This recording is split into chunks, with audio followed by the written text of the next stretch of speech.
Merci beaucoup pour cette entrée en matière. On va donc entrer dans le vif du sujet avec la première thématique, et non des moindres, l'environnement, la transition énergétique et les mobilités. Vous savez, c'est devenu un sujet de préoccupation majeur pour les Français, et forcément pour vous tous. Alors quand on arrive comme moi à Ancenis, on se dit c'est un peu merveilleux, c'est une ville incroyable, un taux de chômage parmi les plus bas de France, une situation de quasi plein emploi, un budget vertueux, une ville avec de nombreux atouts. Alors pourquoi ne pas se saisir de cet état de fait pour aller plus loin et plus vite qu'ailleurs dans ce domaine qui est crucial pour nous, nos enfants et nos petits-enfants pour ceux qui en ont. Alors les questions que cela pose, c'est bien sûr la question des mobilités, vous allez peut-être nous y répondre. Quelle nouvelle circulation, douce en particulier, faut-il installer des navettes? Est-ce que cette transition écologique souhaitée est compatible avec le développement économique? Est-ce que, je ne sais pas si vous en parlerez, mais moi ça m'intéresse, que le deuxième pont sur la Loire doit voir le jour et pourquoi? Quelle place pour les énergies renouvelables? Comment concilier la préservation naturelle et la demande de nouveaux logements? J'en suis un témoin, c'est très difficile de trouver pour habiter à Ancenis. Et enfin, par exemple, parmi les questions, quel choix pour nourrir plus sainement nos enfants dans les cantines? Donc, merci de répondre en 5 minutes chacun. C'est Rémi Auron qui va débuter, suivi de Nathalie Poirier, puis Pierre Landrin. Merci. Non? Je me suis trompé? C'est ça? D'accord, très bien. Donc, Rémi Auron, c'est à vous. Ça fait beaucoup de questions, et je ne suis pas sûr que je vais pouvoir y répondre sur cette thématique-là, mais j'y répondrai sur les autres thématiques, puisque l'environnement, c'est un sujet transversal. Moi, personnellement, je n'ai pas attendu les élections municipales pour parler d'environnement, pour parler de biodiversité, pour parler de réchauffement climatique. En effet, depuis le sommet international sur la planète à Rio en 1992, je me suis engagé pour la protection de l'environnement, tant au niveau personnel qu'associatif ou professionnel. Et puis, bien entendu, en tant qu'élu depuis 2014, et notamment à la Compa, où, par exemple, le plan climat, air et territoire a été donc validé en conseil communautaire en 2016, mais malheureusement dans l'indifférence totale des élus. Et j'étais le seul à dire que le scénario retenu n'était pas à la hauteur des défis, et j'étais le seul à proposer un scénario beaucoup plus ambitieux, celui d'inscrire le territoire d'Ancenis, le pays d'Ancenis, dans un territoire à énergie positive. Alors, aujourd'hui, je me réjouis que tous les candidats, mais ce n'est pas seulement Ancenis, mais également Ancenis-Saint-Jean, mais également aussi dans toute la France, tous les candidats parlent d'environnement. Donc je me sens beaucoup moins seul et tant mieux. Mais face à l'urgence climatique, face à l'urgence de la situation, agir pour le climat demande des convictions et des compétences en termes d'environnement. Car il est sans doute trop tard pour éviter le drame, mais il n'est pas trop tard pour éviter le pire. Et la lutte contre les dérèglements climatiques et puis la biodiversité est une nécessité et c'est essentiel pour l'humanité. C'est la raison pour laquelle il faut un projet, je dirais, global, cohérent, et c'est la raison pour laquelle nous avons défini un plan d'action que nous avons présenté au mois de novembre dernier en présence de Benoît Lebeau, qui est donc expert international de l'énergie, et puis membre fondateur de l'association Négawatt. Ce plan d'action qui s'articule autour de 5 axes. Le premier, donc, le pilotage. Le deuxième, la nature. Le troisième, le déplacement et mobilité active. Le quatrième, l'énergie. Et puis le cinquième, la construction. Concernant le pilotage, et donc suivre et évaluer le plan d'action de la ville en transition, moi, sincèrement, je ne souhaite pas qu'en 2026, on me dise « Rémi Auron, tu n'as rien fait pour nos enfants, tu n'as rien fait pour lutter contre le dérèglement climatique. » Et c'est la raison pour laquelle nous avons nous proposons d'une commission extra-municipale de suivi du plan d'action de la commune en matière de lutte contre le dérèglement climatique. Sur l'axe énergie, donc préserver et partager les ressources limitées, il y a un gros travail à faire sur Ancenis-Saint-Géréon. L'étude qui a été menée en 2019 montre un travail important dans la rénovation énergétique des bâtiments et notamment aussi dans l'éclairage public. C'est la raison pour laquelle nous allons mettre en place un programme pluriannuel de rénovation énergétique et d'amélioration de l'éclairage public. Sur la nature, conserver et développer les espaces naturels, nous allons proposer là également le développement d'îlots de fraîcheur. Il faut savoir qu'entre une rue non plantée et une rue plantée, il y a 3 à 5 degrés de différence. Donc nous nous engageons à replanter, renaturer les rues, et puis peut-être mettre en place un mécénat végétal en proposant aux entreprises qui sont dans une démarche de défiscalisation d'investir pour renaturer la ville. Sur le 4e axe, déplacement et mobilité active, effectivement, qui est un sujet important, on l'a vu et on l'a constaté lors de nos rencontres avec vous, et notamment au travers des ateliers citoyens que nous avons organisés.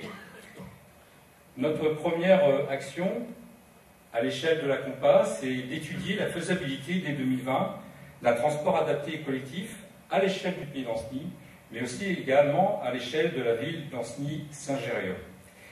Et c'est vrai qu'au regard des expériences sur d'autres territoires, la mise en place d'un transport collectif viable dans la durée demande avant tout un diagnostic partagé par les différents acteurs.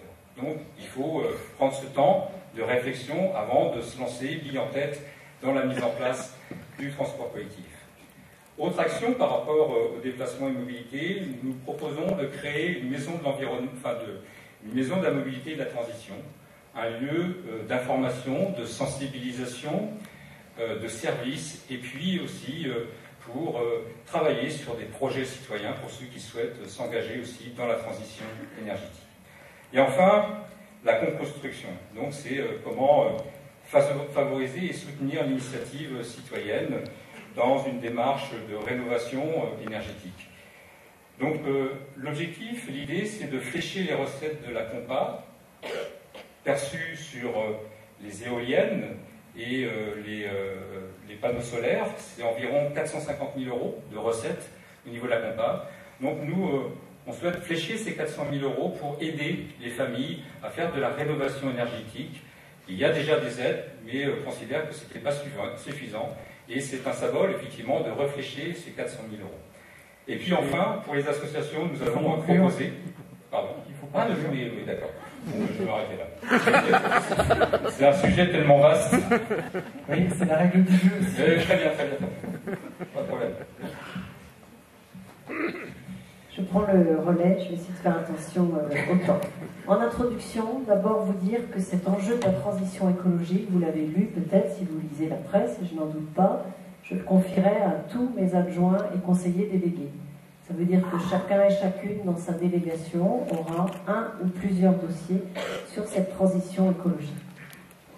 Premier axe, réduire les consommations d'énergie. Ça a été dit, mais moi je suis adjointe au sport, vous savez, en particulier certains bâtiments sportifs, vous les connaissez, sont des vrais passoires.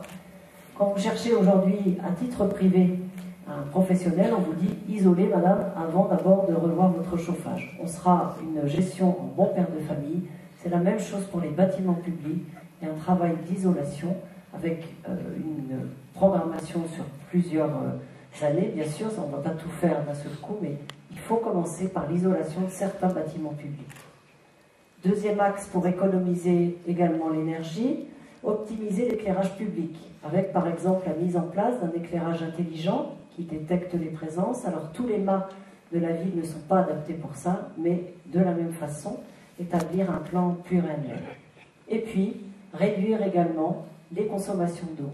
À la fois, nous, la collectivité, montrer l'exemple. Donc il y a un plan qui a déjà été mis en place, au fur et à mesure des rénovations, en particulier de bâtiments, mais inciter aussi les habitants d'Ancenis-Saint-Géréon à rentrer dans cette réduction. Réduisons ensemble notre consommation d'énergie. Deuxième grand axe, planter des arbres. Alors moi j'aurais aimé un peu le faire à la manière du conseil régional, annoncer un chiffre sur le mandat. J'ai questionné en particulier les services de la ville. Je crois que vous allez, j'allais dire en transparence, les entendre derrière tous nos discours, parce que tout ce qu'on va proposer ce soir, si les services de la ville ne les mettent pas en place, ça n'a pas de sens. Donc je les ai questionnés. C'est compliqué de donner un chiffre comme ça sur le mandat. Il y a effectivement différents endroits dans la ville où il est possible de planter des arbres. Est-ce que c'est judicieux? Je fais confiance aux professionnels pour ça. Réduire les gaz à effet de serre, voilà une possibilité en plantant des arbres. On pourra s'accoler au plan de la région qui a annoncé 1 million d'arbres plantés jusqu'en 2026. Une autre action que propose la région et dans laquelle on pourra aussi aller dans cette direction, c'est un arbre, une naissance. C'est-à-dire qu'à chaque naissance dans la ville d'Ancenis-Saint-Géréon, nous pourrons planter un arbre. La région propose une subvention de 15 € par arbre. Vous voyez, on sera aidé pour cette mesure-là. On l'a déjà dit, hein, toute cette démarche ne peut pas se faire par une commune seule.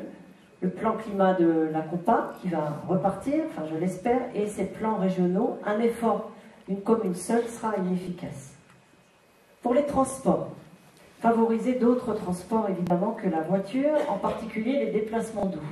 Avec les porte-à-porte, on a découvert vos quartiers, ou redécouvert vos quartiers, puisque on habite, nous aussi, la ville d'Ancenis-Saint-Géréon. Certains chemins piétonniers déjà ont besoin d'être vraiment revus hein, et retravaillés.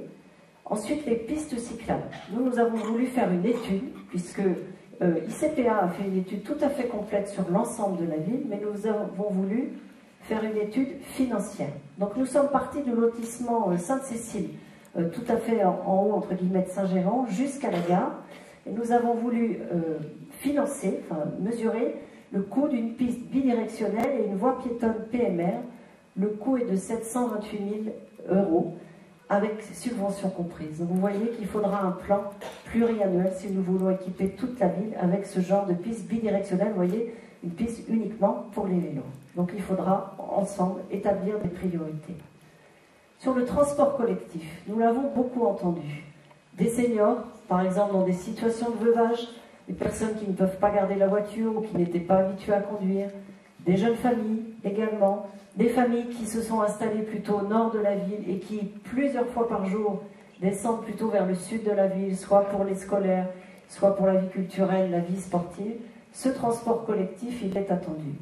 Donc nous, ce qu'on aimerait, c'est être à l'initiative sur la ville d'Ancenis-Saint-Géréon, comme peut le faire par exemple la ville voisine, presque voisine de Châteaubriand. Effectivement, il faut que les habitants l'utilisent, ce transport, pour qu'il fonctionne. Mais on aimerait être à l'initiative, par exemple, de 2 minibus de 20 places, confiés à une société pour qu'elle puisse nous aider à établir les trajets, elle puisse nous aider à établir les différents lieux, mais qu'on puisse être à l'initiative. Pour que la COPA, effectivement, nous suive, vous êtes peut-être ici plusieurs hors commune, et vous avez aussi le souhait de profiter de ces minibus. Je pense aussi aux personnes du 49, de l'autre côté du pont, qui aimeraient profiter de minibus. Nous, on aimerait être à l'initiative sur la ville d'Ancenis-Saint-Géréon pour entraîner derrière nous d'autres communes. Alors, on pense transition écologique, on pense service aux familles, mais on a aussi, on l'a entendu les uns et les autres, des problèmes de parking, par exemple. On se plaint parfois, et les personnes se plaignent de parking. Vous faites arriver un minibus en centre-ville, vous avez beaucoup moins ce souci de parking. Je vois que le temps passe. Je voudrais terminer à ce moment-là avec ça.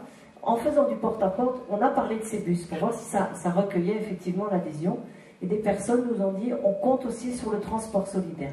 Donc nous ne voulons pas supprimer le transport solidaire, mais bien le pérenniser, puisque dans le transport solidaire, vous avez aussi cette notion de service. La dame que nous avons vue là encore la semaine dernière nous disait, on vient me chercher à ma porte, on me porte mes courses, etc. Ce qui ne serait pas le cas d'un bus où il faut marcher jusqu'à l'arrêt de bus. Je vais m'arrêter là. La première des priorités, c'est le défi écologique. C'est un enjeu majeur pour aujourd'hui et pour demain. C'est un sujet sur lequel je suis très attaché, car nous parlons de l'avenir de nos enfants. Le dernier rapport du groupe d'experts intergouvernementaux sur l'évolution du climat, le GIEC, est alarmant et confirme que nous devons agir avant le pire. Maintenant, chacun doit prendre part aux défis énergétiques et climatiques qui nous attendent. Et je suis persuadé que c'est à partir d'actions locales qu'on peut faire bouger les lignes. Le rôle de l'élu local est capital. C'est un enjeu sociétal, un enjeu d'aménagement du territoire, de développement économique. Et nous devons faire de cette situation une opportunité. C'est pour cette raison que j'ai décidé de faire de l'environnement la grande cause de mon prochain mandat. Notre ambition est immense, elle est d'aller chercher la neutralité carbone pour les 20 prochaines années, avec la réduction des émissions en alliant la compensation et le stockage carbone. Pour atteindre notre objectif, 3 axes. Faire de notre commune un exemple écologique. Le symbole, faire de ma première adjointe en charge de la transition écologique. Mais c'est aussi la ferme intention d'amplifier l'isolation thermique des bâtiments communaux et de mettre en place une charte d'utilisation durable de ces bâtiments. C'est préserver la ressource en eau par la récupération des eaux de pluie des bâtiments communaux pour l'arrosage public.